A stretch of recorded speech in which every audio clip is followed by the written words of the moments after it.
வணக்கம். ஸ்ரீஷா ஐயங்கார்ஸ் கிச்சன். இன்றைக்கி ஒரு லஞ்சு தான் பார்க்க போகிறோம். சிறுக்கீரை ஒரு பெரிய கட்டு நல்லா அலம்பி இந்த வடித்தட்டலோடு அப்படியே வச்சுருக்கேன். இதுக்கு ஒரு 2 கத்திரிக்காய், இது ஆப்ஷனல் தான், வேணும்னா போட்டுக்கலாம், வேண்டாம்னா விட்டுடலாம்.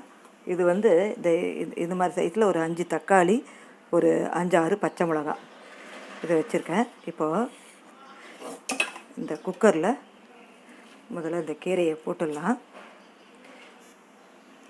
இந்த குக்கரில் கீரையெல்லாம் போட்டுட்டேன். கீரை என்ன பண்ண போகிறேன்னா, கீரை புளிப்பு பருப்பு இல்லாமல், இன்றைக்கி பருப்பு போடாமல் ஒரு கீரை புளிப்பு பண்ண போகிறேன். இந்த கத்திரிக்காய் போட்டுக்கிறேன்.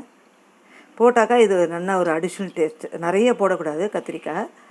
ஒரு ஒரு பெரிய கட்டுக்கு மீடியம் சைஸில் 2 கத்திரிக்காய், பெரிய சைஸாக இருந்தால் ஒரு கத்திரிக்காய் போகிறோம். அப்புறம் தக்காளி, இந்த பச்சை மிளகாய்.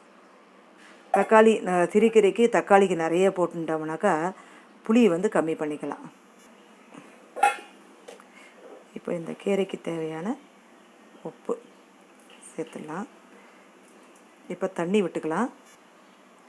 தண்ணி விட்டுப்போம். ஒரு 1/2 டம்ளர் தண்ணி. இந்த தக்காளியிலே தண்ணி வரும். 1/2 டம்ளர் தண்ணி. இதில் மஞ்சப்பொடி, பெருங்காயப்பொடி இதெல்லாம் நான் எதுவும் போடலை. வெங்காயமும் போடலை. உங்களுக்கு வெங்காயம் வேணும்னா வெங்காயம் சேர்த்துக்கலாம். 1-2 வெங்காயம் சேர்த்துக்கலாம். நான் எதுவும் போடாமல் பண்ணுறேன். இப்போ என்ன பண்ணலாம், குக்கரில் எடுத்து அடுப்பில் வச்சிடலாம். இது நல்லா ஒரு 3-4 விசில் வாங்கிட்டோம்னாக்கா நல்லா குழைய வெஞ்சிரும். அப்புறம் நான் இது நீங்கள் ஒரு வேளை சட்டியில் கடையிலனா கூட கடையலாம். நான் சட்டிலலாம் இல்லை, நான் வெறும் கரண்டியில் தான் கடைய போகிறேன். இது முதல்ல விசில் வாங்கிட்டு வந்துடலாம். அடுத்து என்ன பண்ண போகிறேன்னா, ஒரு சட்டுன்னு ஒரு ரசம். இதே சைஸில் ஒரு 3 சைஸுக்கு தக்காளி போட்டுக்கிறேன். ரசத்தேவையான உப்பு, இதுலேயே கொஞ்சம் கருவேப்பிலை, இதில் கொஞ்சமாக பெருங்காயம், அவ்வளோதான். இப்போ இது நல்லா கை வச்சு நல்லா பிசைஞ்சிக்கலாம். அப்படியே புளியும் பாருங்கள். இது கீரைக்கும் அப்புறம் ரசத்துக்கு சேர்த்து இங்கே பாருங்கள், ஒரு மீடியம் சைஸ் லெமன் சைஸ் அளவுக்கு இதை நல்லா கரைச்சிக்கிறேன். இப்போ நல்லா கரைச்சின்ட்டேன். இப்போ தண்ணி சேர்த்துக்கலாம்.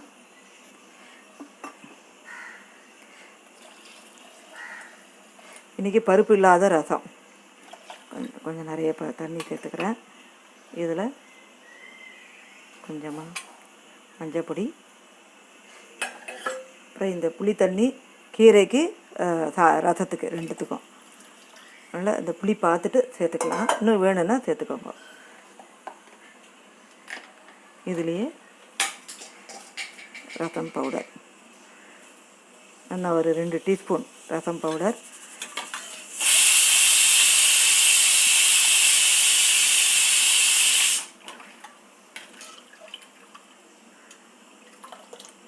இது பார்த்துட்டு காரம் வேணும்னாக்கா இன்னும் கூட ரசம் பவுடர் சேர்த்துக்கலாம். ஒரு 2-2.5 டீஸ்பூன் ரசம் பவுடர் சேர்த்துக்கிறேன். அவ்வளோதான் போதும். இதுக்கு மேலே ஒன்றும் வேண்டாம். எல்லாம் கரெக்டாக இருக்குது. குக்கர் 4 விசில் வந்துட்டு ஆஃப் பண்ணிடுறேன். இப்போ இந்த ரசத்தில் இந்த கொத்தமல்லி தண்டு இப்போ முதல்ல போட்டுக்கலாம்.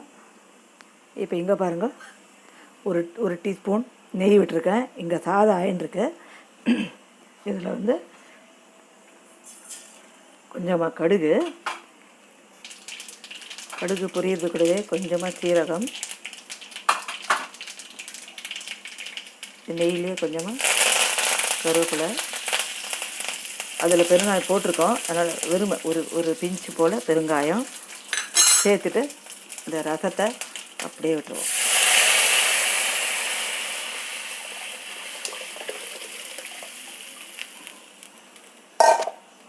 அவ்வளோ. இதை அப்படியே சிம்மில் வச்சிடணும். நான் எல்லாம் பார்த்துட்டு எல்லாம் கரெக்டாக இருக்குது. சிம்மில் வச்சுட்டு அப்படியே நுரைச்சி வந்ததுன்னா இப்போ இந்த பாத்திரத்துலேயே நம்ம என்ன பண்ணலாம், இந்த கொத்தமல்லி எல்லாம் ஃபுல்லாக போட்டுக்கலாம். இப்படியே கொட்டி மூடி வச்சிட்டோம்னா நல்லா ஜம்முன்னு சூப்பராக இருக்கும் ரசம். சாதம் வடிச்சிட்டேன். சாதம் வடித்தாச்சு. இன்னும் குக்கர் இன்னும் விசில் இறங்கலை. அதுக்குள்ளே என்ன பண்ணலான்னா, வெண்டைக்காய் தேங்காய் போட்டு கறி இந்த கறி பவுடர், கறி மேல் பொடி இதை போட்டுட்டு பண்ண போகிறேன். அப்புறம் கேரட்டும் அப்புறம் கோஸும், ஒரு 2 கேரட்டு, கொஞ்சமாக சின்னதாக கோஸு கட் பண்ணி, இது பயத்தம்பருப்பு 2 ஸ்பூன் பயத்தம்பருப்பு போட்டு வேக வச்சு வச்சுருக்கேன். இப்படி மசீரா மாதிரி இங்கே வர உடஞ்சாக்கா கொஞ்சம் வெந்திருக்கணும். இப்படி இதுவும் தேங்காய் போட்டு பண்ண போகிறேன். இங்கே நம்ம ரசம் பாருங்கள், நல்லா இன்னும் ஆயின்ருக்கு. நான் இன்னும் அப்படியே மெலிசாக சிம்மில் வச்சுருக்கேன். அது பொறுமையாக ஆட்டம். அதுக்குள்ளே நம்ம காயே போட்டு தாளித்து கொட்டிடலாம். இது வெண்டைக்காய்க்கு ஒரு 2 ஸ்பூன் எண்ணெய் விட்டுருக்கேன். இது வந்து ஒரு ஸ்பூன் இந்த கோஸுக்கும் கரேட்டுக்கும் வச்சுருக்கேன். இப்போ இதில் ரெண்டுத்துக்குமே தாளிச்சிடலாம். இதில் கடுகு, இதுலேயும் கடுகு 2 பொரியட்டும். உளுந்து,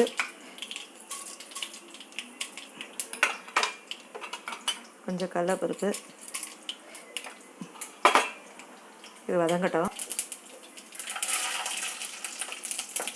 கடுகு நல்லா பொரிஞ்சிட்டு இதுக்கு இது உளுந்து மட்டும் போதும். கேரட்டுக்கும் கோஸுக்கும் கருவேப்பிலை,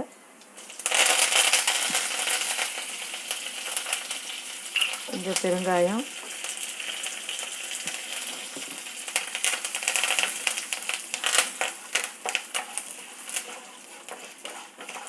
அப்படி செவந்து வர சமயத்துலேயே ஒரு 2-3 பச்சை மிளகாய், இந்த கேரட்டு, கோஸு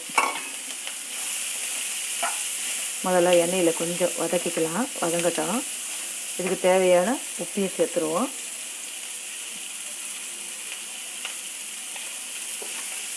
கொஞ்சம் மஞ்சள் பொடி,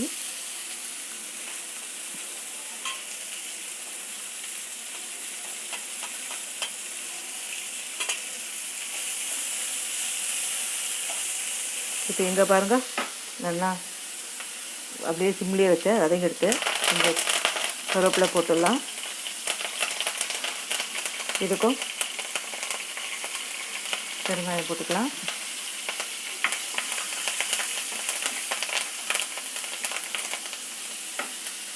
இந்த வெண்டைக்காய் சேர்த்துடலாம்.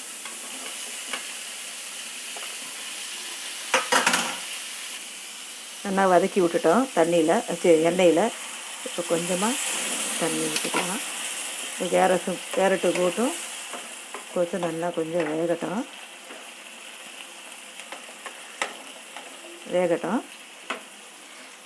இங்கே நல்லா எண்ணெயில் கிளறி விட்டுருவோம். அடுப்பு நல்லா பெருசாக வச்சுக்கிறேன். இதுக்கும் கொஞ்சம் மஞ்சள் பொடி,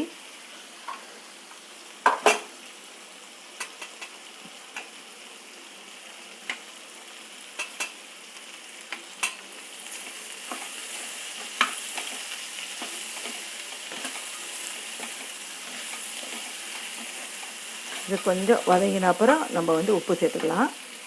இது எல்லாம் சேர்த்துட்டேன். இது அப்படியே சிம்லேயே இருக்கட்டும், கொஞ்சம் நல்லா வதங்கட்டும். இது எண்ணெயிலேயே வதங்கின அப்புறம் உப்பு சேர்த்துக்கலாம். சிம்மில் இருக்கட்டும். இங்கே பாருங்கள், நல்லா ஜம்முன்னு கொதி வந்துட்டு இதை அப்படியே எடுத்து அந்த பாத்திரத்தில் கொட்டிக்கலாம். இந்த பாத்திரத்தில் கொத்தமல்லி போட்டிருக்கேன். இதை அப்படியே எடுத்து அவ்வளோதான் ஃபுல்லாக சேர்த்துட்டு இதை அப்படியே ஒரு மூடி வச்சிட்டோம்னா ரசம் நல்லா சூப்பராக இருக்கும். இப்போ பாருங்கள், பாதி வதங்கியிருக்கு. இந்த சமயத்தில் உப்பு சேர்த்துக்கலாம். சேர்த்துட்டு கிளறி விட்டுட்டு அப்படியே சிம்லேயே வேக வச்சிட்டோம்னா நல்லா வெந்துடும் இந்த எண்ணெயிலேயே. இன்னும் கொஞ்சம் எண்ணெய் விட்டுக்கிறேன். இன்னும் ஒரு 1/4 ஸ்பூன் எண்ணெய் விட்டுக்கிறேன்.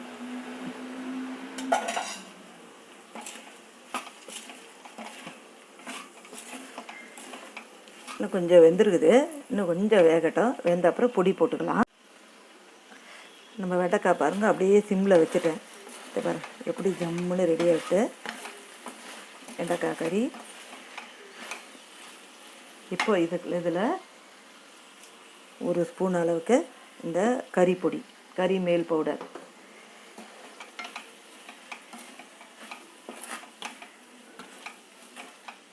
இதை போட்டுக்கலாம். அப்படியே அந்த பொடியெல்லாம் அந்த வெண்டைக்காய் உள்ள ஊறணும். இன்னும் ஒரு 2 நிமிஷம் அப்படியே பரப்பி வச்சிடலாம். அப்படியே இருக்கட்டும். இங்கே அப்படியே மூடி வச்சுட்டேன். நல்லா ஜம்முன்னு ரெடி ஆகிடுது. இதுவும் அந்த தண்ணியெல்லாம் நல்லா சுண்டிருக்கு. இப்போ இனிமேல் மூட வேணாம், திறந்து வச்சிடலாம். இந்த பயத்தம்பருப்பு சேர்த்துக்கலாம்.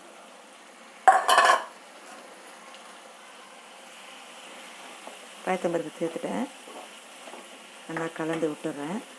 இந்த காயெல்லாம் நல்லா வெந்திருக்கு. இங்கே பாருங்கள், கேரட்டு உடையுது, நல்லா வெந்திருக்கும்.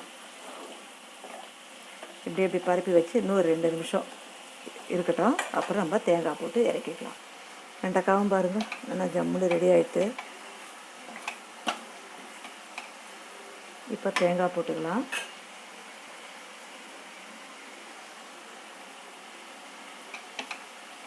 தேங்காய் வேண்டான்னா அப்படியே இறக்கிடலாம். ஒரு ஸ்பூன் போட்டிருக்கேன் தேங்காய், அவ்வளோதான். வெண்டைக்காய் கறி, பொடி சேர்த்த கறி. வெண்டைக்காய் ஆஃப் பண்ணிடலாம்.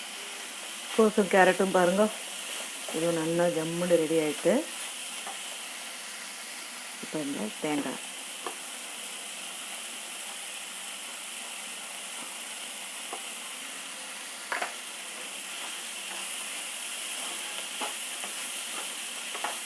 ஒரு 2 ஸ்பூன் போட்டிருக்கேன்.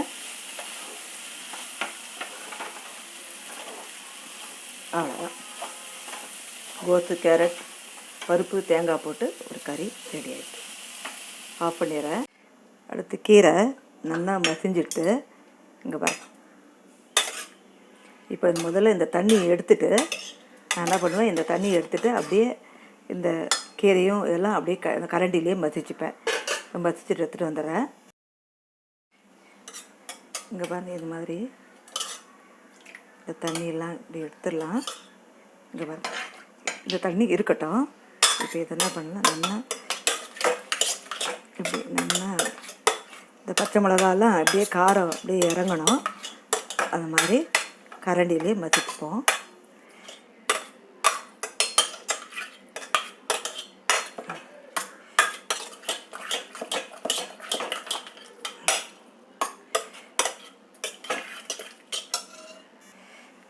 ஓரளவுக்கு நல்லா மசிச்சுட்டேன். நல்லா கெட்டியாக அப்படி மசிச்சுட்டேன். என் கடாயில் நான் இன்றைக்கி நெய்யில் தான் தாளிக்க போகிறேன். நீங்கள் வேணும்னா எண்ணெய் சேர்த்துக்கலாம். நல்லா ஒரு 2 ஸ்பூன் நெய் விட்டுக்கிறேன். கீரைக்கும் நெய்க்கும் ரொம்ப நல்லா ஜம்முன்னு இருக்கும், வாசனை சூப்பராக இருக்கும். என் நெய் கொஞ்சம் காயட்டும். அந்த நெய்யில் கொஞ்சம் கடுகு பொரியட்டும். அதில் நல்லா ஒரு கொத்து கருவேப்பிலை. அடுப்பை சிம்மில் வச்சுட்டு கொஞ்சம் காரப்பொடி கொஞ்சமாக, நிறைய இல்லை, பச்சை மிளகா தான் காரம் தான் இருக்கணும். இதில் கொஞ்சம் காரப்பொடி போட்டோம்னா கொஞ்சம் காரசாரமாக நல்லாயிருக்கும். அப்படியே இந்த எண்ணெயிலே அப்படியே நெய்யிலே அப்படியே வதக்கிக்கலாம். இப்படி பொரிஞ்ச மாதிரி வந்த அப்புறம் இந்த கீரையை சேர்த்து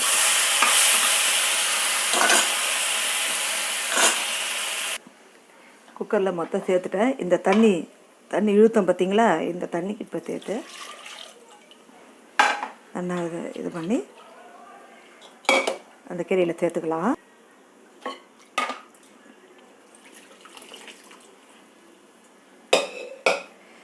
இப்போ அடுப்பு செஸ்டில் வச்சுட்டு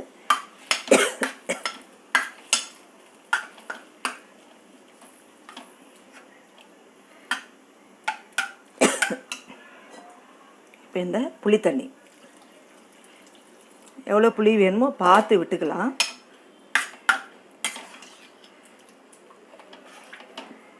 ஒரு பருப்பு இல்லாத கீரை புளிப்பு ரொம்ப நல்லாயிருக்கும். இந்த கீரை புளிப்பு சாதத்துலேயும் கொஞ்சம் நெய் போட்டு பிசைஞ்சு சாப்பிட்டோம்னா அப்படியே அமோகமாக இருக்கும். இங்கே பாருங்கள், புளி தண்ணி கொஞ்சம் மீந்துருக்குது.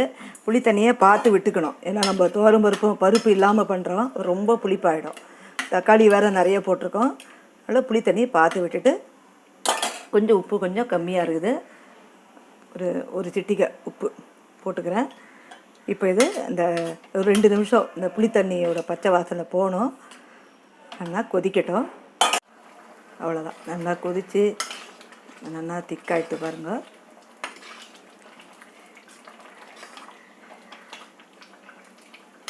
அவ்வளோதான், கீரை ஆஃப் பண்ணிடுறேன். ஆஃப் பண்ணிட்டு நான் இந்த கல் சட்டியில் சேர்த்துக்கிறேன். அவ்வளோதான், எல்லாம் கொட்டிட்டேன். ஆனால் ஜம்முன்னு சூப்பராக இருக்குது பாருங்கள். நான் சிறுக்கீரையில் பண்ணியிருக்கேன், அரைக்கீரையில் பண்ணலாம், முளைக்கீரையில் பண்ணலாம், சகப்பு பசலைக்கீரையில் பண்ணலாம். இதே மாதிரி பருப்பு இல்லாமல் இது மாதிரி நீங்களும் ட்ரை பண்ணி பாருங்கள். நீங்களாம் ஒரு அட்டகாசமாக ஒரு லஞ்ச் ரெடி ஆகிட்டு, சிறுக்கீரை பருப்பு இல்லாமல், இன்றைக்கி துவரம்பருப்பு போடாமல் சிறுக்கீரை ஒரு புளிப்பு, அப்புறம் பருப்பு இல்லாத ஒரு ரசம், அப்புறம் கேரட்டும் கோஸும் போட்டு ஒரு தேங்காய் போட்டு கறி, வெண்டைக்காய் தேங்காய் போட்டு கறி. நீங்களும் இதே மாதிரி ட்ரை பண்ணி பாருங்கள். Thank you very much. தேங்க்யூ.